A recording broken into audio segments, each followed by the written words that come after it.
Hello everyone, welcome to Konark BPSC. और आज हम लोग पढ़ने वाले हैं एग्रीकल्चर ऑफ बिहार के बारे में, वेजिटेशन के बारे में और फॉरेस्ट डेटा के बारे में।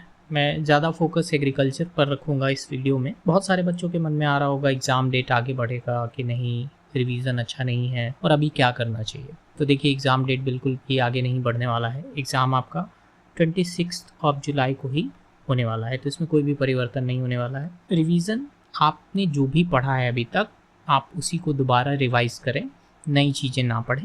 कुछ डेटा हैं जिनको आपको ज़रूर देख लेना चाहिए, जैसे एग्रीकल्चर हो गया, ISFR हो गया, सेंसस हो गया, या फिर मिनरल डेटा हो गया, NHFS रिपोर्ट हो गया। तो इन सारी चीज़ों को आप कहीं ना कहीं से देख ही लेंगे। अभी फ़िलहाल हम लोग इस वीडियो में वेजिटेशन और फॉरेस्ट डेटा के बारे में थोड़ा बहुत बात करेंगे, और इसमें मैं आपको वेजिटेशन के टाइप्स वगैरह भी बताता चलूँगा। अच्छा, इससे ज़्यादा पैनिक होने की ज़रूरत है नहीं, क्योंकि अगर आपने जो पढ़ा है उसको रिवाइज़ करके नहीं जाते हो तो वैसे भी आपका वो एग्ज़ाम में काम नहीं आने वाला है। तो नया डेटा पढ़ के जाने का कोई भी फ़ायदा नहीं है इस वक्त। तो चलिए वीडियो को शुरू करते हैं। अभी देखिए, एग्रीकल्चर ऑफ बिहार जो है, बिहार की डिपेंडेंसी जो है एग्रीकल्चर पे, वो लगभग 76% है ना। और इंडिया के रिस्पेक्ट में ये 52% है। डेटा वेरी करता है जब एग्रीकल्चर का रिपोर्ट आता है तो। और सीरियल प्रोडक्शन में इंडिया जो है 8 पर है। एक्चुअली 8 पर नहीं है, ये 6 और 7th पोजीशन के आसपास लाई करता है हर बार। और 6.6 ऑफ टोटल प्रोडक्शन होता है, जिसमें कि मेनली वही राइस और वीट और जूट, ये सब इसके मेन क्रॉप होते हैं। आगे मैं क्रॉप के बारे में भी आपको बताऊंगा। GDP ऑलमोस्ट 20% है, 90 to 20% है।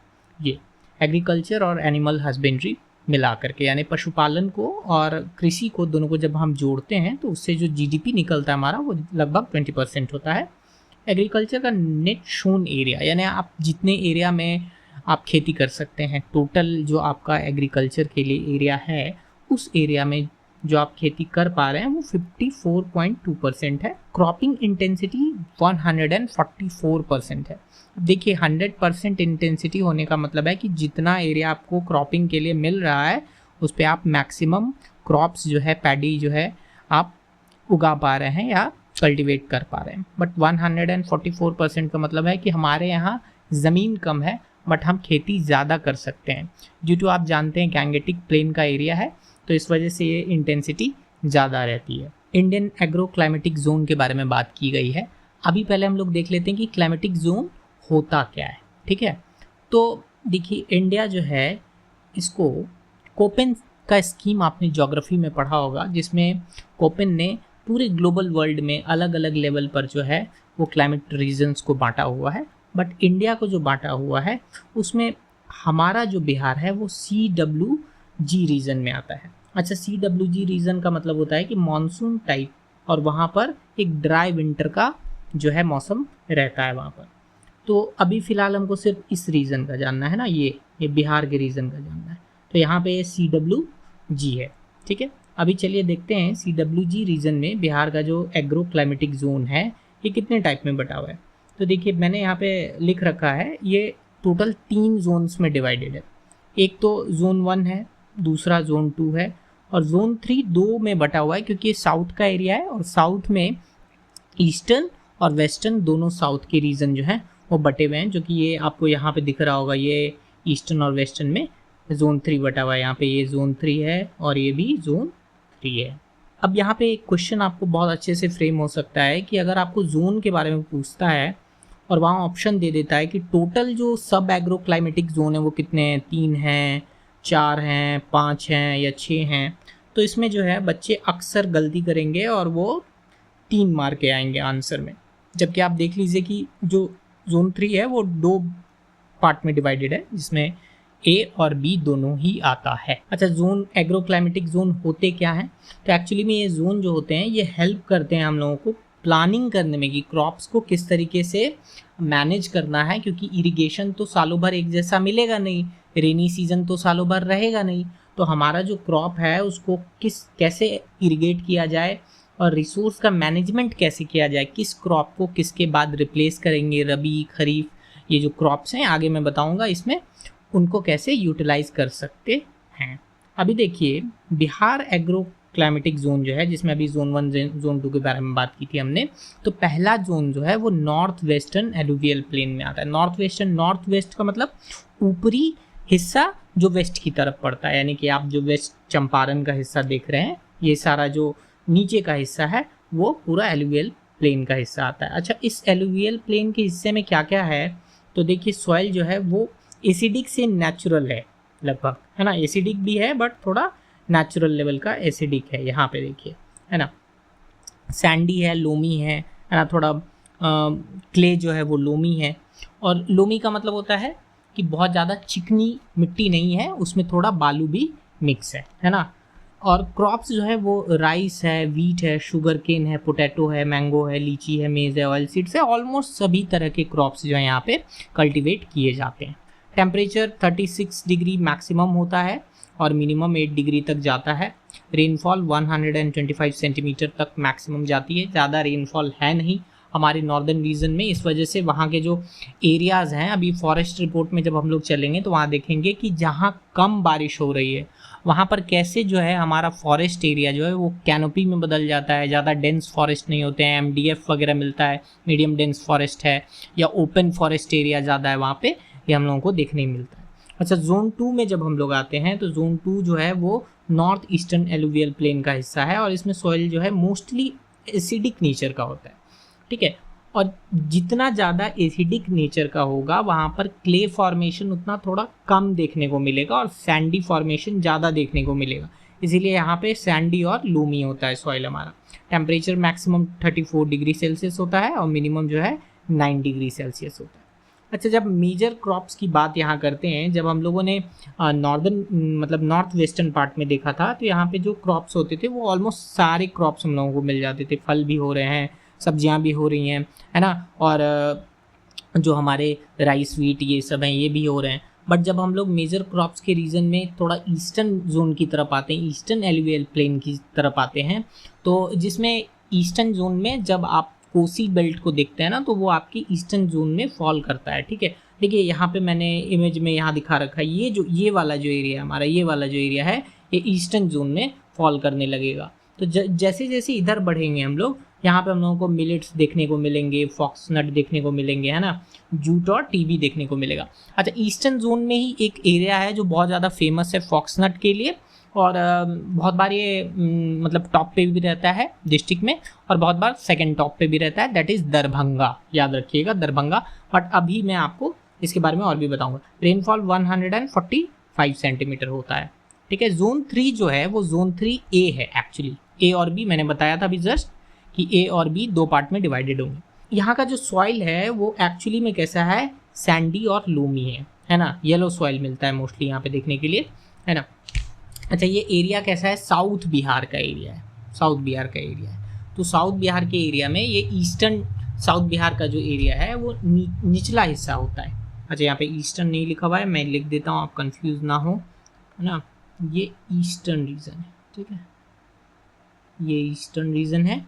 और ईस्टर्न रीजन के पार्ट में हम लोगों को टेम्परेचर 37 डिग्री मैक्सिमम रहता है, 8 डिग्री सेल्सियस मिनिमम रहता है। देखिए टेम्परेचर ऑलमोस्ट जो है सेम होता है हमारे लगभग सारे रीजन में, 1-2 डिग्री का अंतर पड़ता है, बट कुछ जगह ऐसा है जहाँ पर कि टेम्परेचर थोड़ा कम होता है। जैसे कि जितना हम नॉर्थ की तरफ बढ़ेंगे, जैसे प्लेन से जितना दूर जाएंगे हम लोग, जितना ज़्यादा मतलब माउंटेन्स की तरफ बढ़ने लगेंगे तो हमारा टेम्परेचर थोड़ा लो होगा, है ना।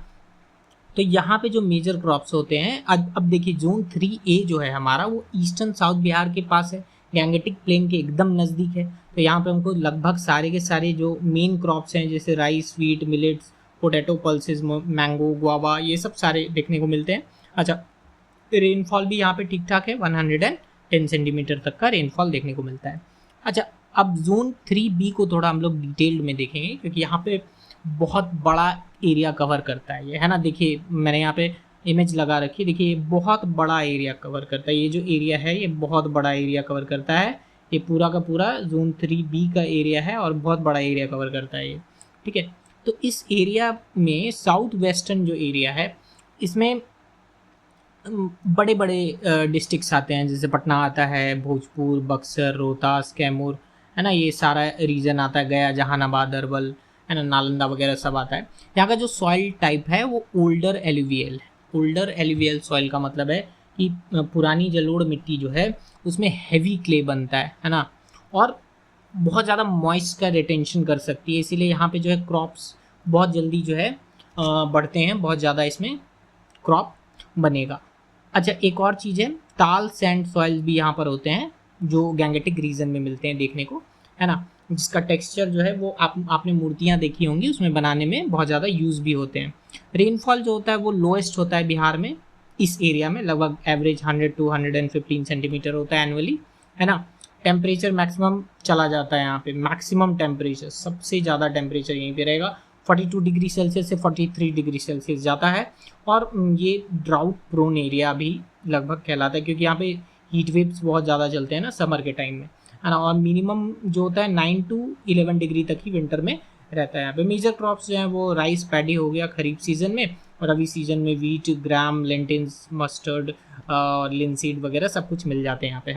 रोहतास और बक्सर जो है उस एरिया का वो राइस बोल ऑफ बिहार कहा जाता है ना। एक्सटेंसिव इरिगेशन कनाल नेटवर्क्स की वजह से यहाँ पे जो है इरिगेशन हो पाता है। अच्छा, सोन कनाल सिस्टम जो है, इसकी एक बहुत इंपॉर्टेंट बात याद रखनी है हम लोगों को कि ये एरिया में रेनफॉल कम होने की वजह से इसी कनाल सिस्टम पे पूरा का पूरा जो हमारा एग्रीकल्चर है वो डिपेंडेंट है यहाँ का, है ना, रेनफॉल कम होने के कारण। तो ये हमारा बी और ए दोनों जोन हो गया। अब हम इसको एक बार कंपैरेटिवली देख लेंगे कि दोनों में क्या क्या डिफरेंस है। एक तो जियोग्राफी के नेचर पे, दूसरा डिस्ट्रिक्ट के काउंट पे और काउंट पे, इसको जो हम लोग डिफरेंशिएट करेंगे दोनों को, क्योंकि दोनों ही गैंगेटिक रीजन में फॉल करते हैं। एक तो ये ईस्टर्न साइड में है और ये वेस्टर्न साइड में है।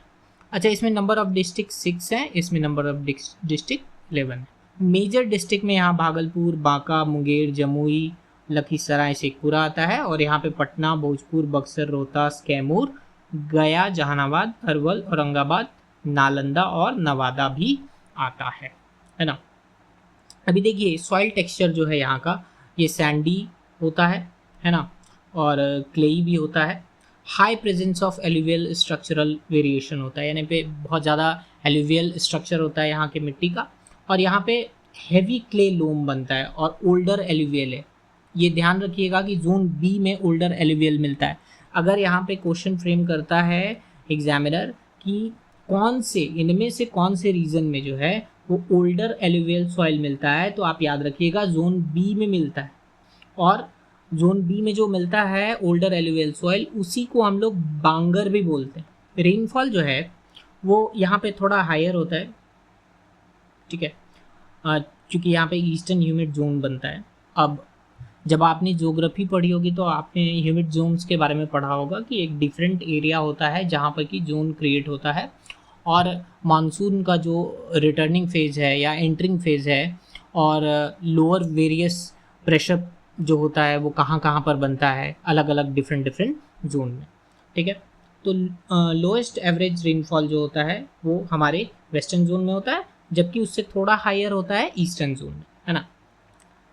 यहाँ का जो डाइवर्स कल्चर है उसकी वजह से यहाँ हॉर्टिकल्चर बहुत इम्पॉर्टेंट होता है हमारे ईस्टर्न जोन में, जिसमें कि भागलपुर का जर्दालू मैंगो जो है वो बहुत फेमस है।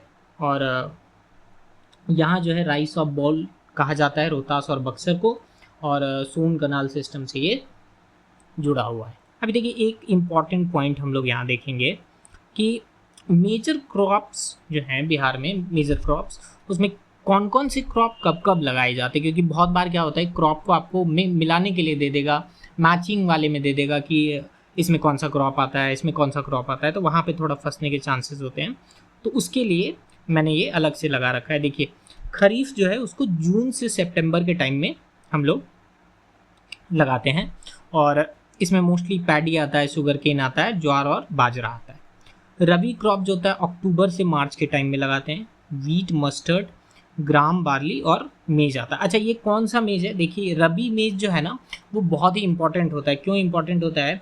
क्योंकि हमारा बिहार जो है वो रबी मेज के लिए, है ना, जो रबी सीजन का मक्का जो है इसके लिए हमारा लीडिंग प्रोड्यूसर है ना, हम लोग लीड करते हैं, हम लोग बहुत ज़्यादा मात्रा में इसका जो है उत्पादन कर पाते हैं।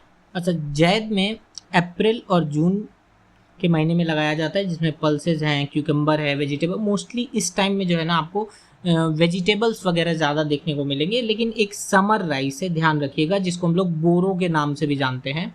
ये इसी टाइम में होता है, मैक्सिमम जो है जैद के ही टाइम में होता है। अच्छा, भदई के टाइम में जो होता है वो बहुत शॉर्ट ड्यूरेशन होता है, क्योंकि ये टाइम बहुत कम होता है, अगस्त से सितंबर के ही बीच में होता है। एक महीने के अंतराल में मतलब कितने क्रॉप्स आप उगा पाएंगे। तो इसमें मोस्टली जो होता है वो भदई मक्का बहुत ज़्यादा फेमस होता है। ऑटम राइस जो होता है वो भी बहुत ज़्यादा फेमस होता है। साथ साथ जूट वगैरह भी कुछ कुछ जगहों पे उगाए जाते हैं, बट मोस्टली जो है यहाँ पे भदई मक्का ही उगाया जाता है बहुत सारे रीजन्स में। अच्छा, मानसून जब हम लोगों का ख़त्म हो रहा होता है, जो अगहन के समय में पैडी, ज्वार, बाजरा, ऑयल सीड्स वगैरह मोस्टली उगाए जाते हैं।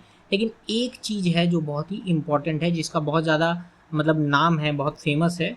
वो क्या है कि ये अगहनी चावल, अगहन के टाइम में जो ये चावल होते हैं ये बहुत ज़्यादा इम्पॉर्टेंट होते हैं। तो अगर क्वेश्चन ऐसे फ्रेम करेगा कि बताइए इनमें से कौन सा जो राइस का वैरायटी है वो जुलाई से नवंबर के बीच में जो है उगाया जाता है, तो ये अगहनी राइस होता है जो बहुत ज़्यादा फेमस होता है ना। तो यहाँ तक हम लोगों ने देख लिया कि मेजर क्रॉप्स क्या हैं। आगे हम लोग एक और पॉइंट देख लेते हैं। यहाँ पे बिहार जो है वो एग्रेरियन स्टेट है, 86%। तो अभी हम लोगों ने देखा ऊपर 86% लगभग जो है रूरल पॉपुलेशन जो है ये खेती पर टिकी हुई है। जीडीपी में 20% शेयर है, जिसमें मैंने बताया आपको कि जो है एग्रीकल्चर और जो हमारा एनिमल हस्बेंड्री है वो दोनों को जोड़ने के बाद जो है ये हम लोग काउंट कर पाते हैं। मेन फूड ग्रेन्स में वीट, राइस, मेज और पल्सेस वगैरह आते हैं। हॉर्टिकल्चर में भी थोड़ा बहुत जो हम लोगों का योगदान है, बट उतना ज़्यादा नहीं है।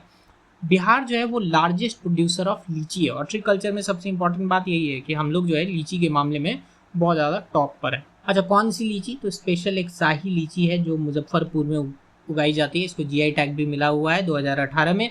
कमेंट सेक्शन में ज़रूर बताइए मुझे कि अभी रिसेंट जो है वो 3 जीआई टैग्स मिले हैं, कहाँ कहाँ मिले हैं और किस किस चीज़ के लिए ये जीआई टैग्स दिए गए हैं। ठीक है, इकोनॉमिक सर्वे से एक डेटा थोड़ा बाहर निकाल के अगर आप लाइएगा तो आपको दिखेगा कि मखाना और मेज जो है वो बहुत ज़्यादा इम्पॉर्टेंट है ना। ये दो चीज़ के बारे में ही हम बात करेंगे, क्योंकि एग्ज़ाम ओरिएंटेड रहना है, ज़्यादा फालतू कंटेंट पढ़ने की ज़रूरत नहीं है।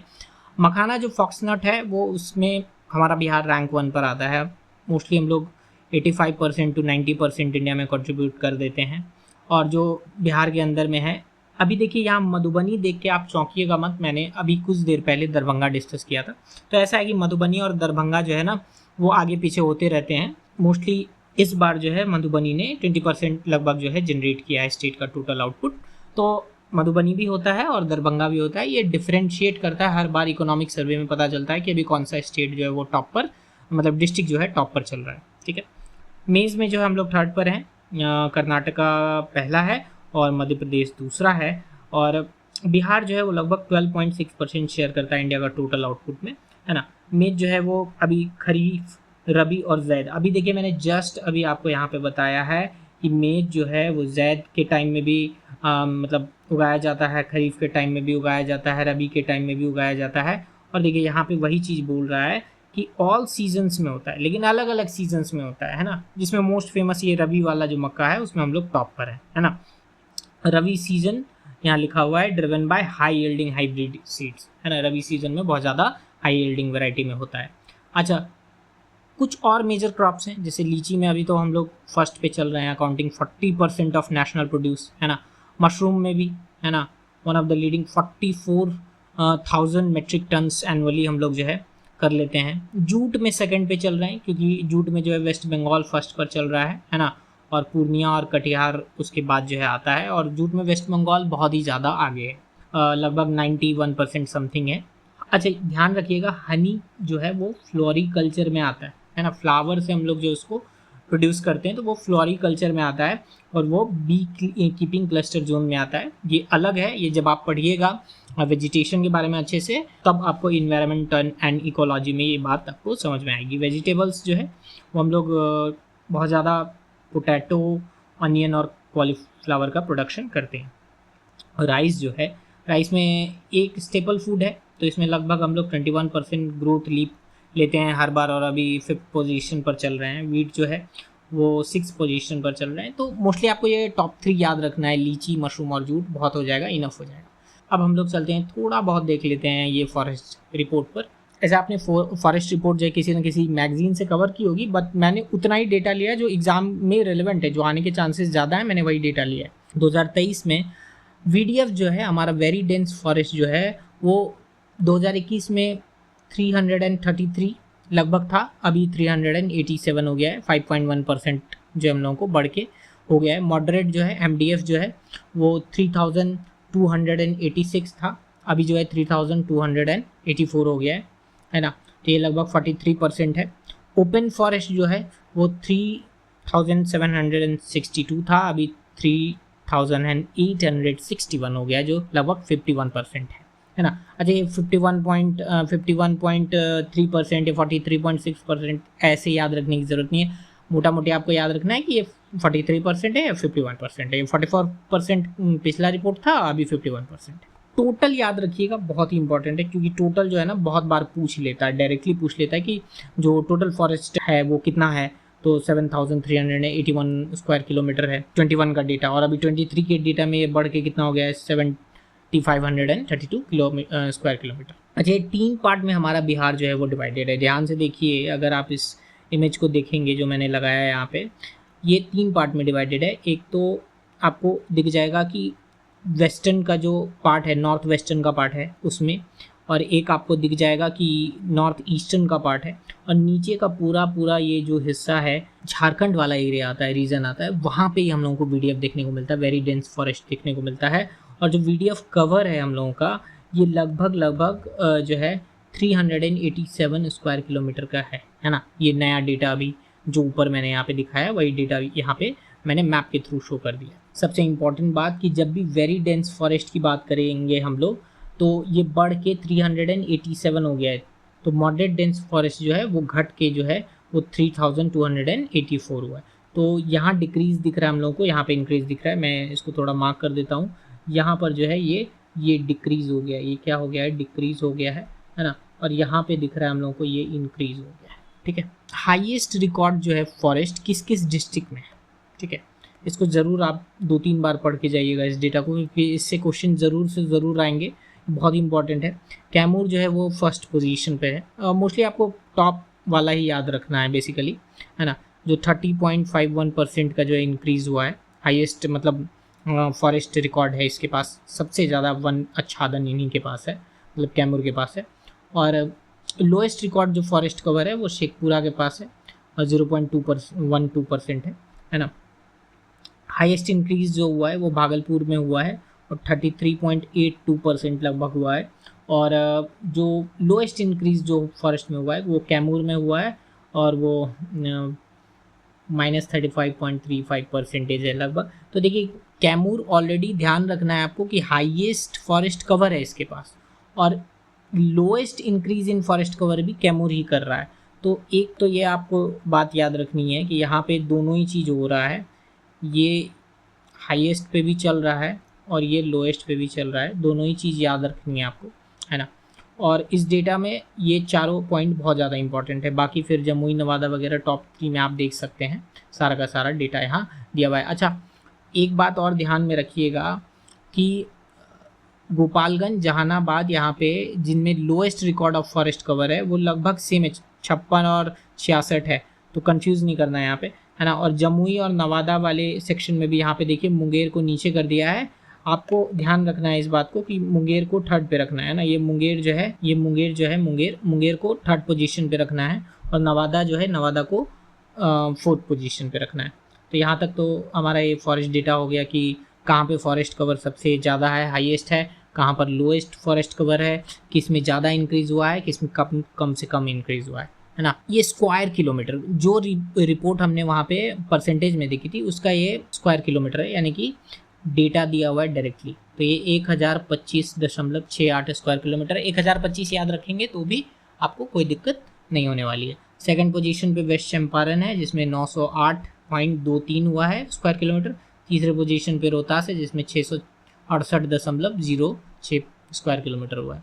अच्छा, lowest record of forest cover में अभी शेखपुरा है 0.82 स्क्वायर किलोमीटर, फिर अरवल है 4.02 स्क्वायर किलोमीटर, फिर जहानाबाद है 6.10 स्क्वायर किलोमीटर। टोटल फॉरेस्ट और ट्री कवर, अच्छा यहाँ पे कंफ्यूज मत होइएगा, यहाँ पर फॉरेस्ट के साथ मैंने जो है वो ट्री कवर को भी ऐड किया हुआ है। तो ट्री कवर जब ऐड करते हैं तो हमारा 9709 होता है, जो रेशियो 10.03% का बनता है हमारा। लेकिन सिर्फ अगर फॉरेस्ट कवर देखेंगे तो वो 7532.45 स्क्वायर किलोमीटर होता है, जो लगभग रेशियो जो है 8% है ना। और अगर सिर्फ ट्री कवर देखना है तो वो लगभग 2540 स्क्वायर किलोमीटर है, जो लगभग पूरे मतलब ये फॉरेस्ट कवर एरिया का लगभग 2.86% है पूरे जियोग्राफिकल एरिया का, है ना। मैक्सिमम फॉरेस्ट कवर एरिया जो हम लोगों को दिखने को मिल रहा है यहाँ पर, उसमें कैमूर फर्स्ट पर है, चूँकि ऑलरेडी हम लोग परसेंटेज में देख चुका है, वो फर्स्ट पर है ना। उसके बाद वेस्ट चंपारण आता है, उसके बाद हमारा रोहतास आता है ना। लीस्ट फॉरेस्ट कवर में हमारा शेखपुरा आता है 1.19, अरवल 4.14, जहानाबाद 4.43, है ना। अच्छा, वेरी डेंस फॉरेस्ट जो होता है, जिसमें 70% से ज़्यादा हमारा कैनोपी डेंसिटी देखने को मिलता है, वो जो है वो एरिया हमारा वो लगभग 387 स्क्वायर किलोमीटर का है ना। मॉडरेट जो हमारा एरिया है वो 40 से 70% कैनोपी डेंसिटी का है, जिसको MDF कहते हैं, वो लगभग 3284.21 स्क्वायर किलोमीटर का है। और ओपन एरिया, ओपन जहाँ पे कि फॉरेस्ट बहुत कम हम लोगों को देखने को मिलता है, लीस्ट कैनोपी एरिया जिसको बोल सकते हैं हम लोग, वो सबसे ज़्यादा है यहाँ पे 3861.224 स्क्वायर किलोमीटर, है ना। अच्छा, ट्री कवर एरिया जो हम लोगों को देखने को मिल रहा है, इसका मतलब क्या हुआ? तो इसका मतलब ये समझिएगा कि 1 हेक्टेयर के एरिया में जितना प्लांट लगा हुआ है ना, 1 हेक्टेयर के एरिया में जितना प्लांट हम लोगों को दिख रहा है लगा हुआ, वो पूरा का पूरा ट्री कवर एरिया हम लोगों को समझ में आएगा, है ना। अच्छा, 2021 से कितना इंक्रीज़ हुआ, ये भी थोड़ा देखने लायक डेटा है कि 2021 से हम लोगों ने कितना ज़्यादा इंक्रीज़ किया है। तो ये लगभग 2021 से जो इंक्रीज़ हुआ है हमारा ASFR में, वो 151 स्क्वायर किलोमीटर। ये मोस्ट इम्पॉर्टेंट है, याद रखिएगा, ये मोस्ट इम्पॉर्टेंट है। ये क्वेश्चन ज़रूर पूछ सकता है आपसे कि कितना स्क्वायर किलोमीटर हम लोग बढ़ गए हैं, मतलब 2 सालों में, जो 2 साल में चूँकि फॉरेस्ट रिपोर्ट आता है तो इसमें 2 साल में कितना ज़्यादा हमारा इंक्रीजमेंट हो गया है ना। मिनिमम गेन का यहाँ पे मैंने डेटा डाल दिया है, कैमूर का 35.35, नवादा का 9.76 और किशनगंज का 7.5, है ना। तो ये था आपका पूरा का पूरा वीडियो। आई होप कि आप ये देख करके एक बार अपना रिवीजन अच्छे से कर पाएंगे, और बार बार इस वीडियो को 2-4 बार देखेंगे तो ज़रूर इसमें आपको हेल्प मिलेगी। अगली वीडियो में मैं कुछ और नया टॉपिक लाने की कोशिश करूँगा।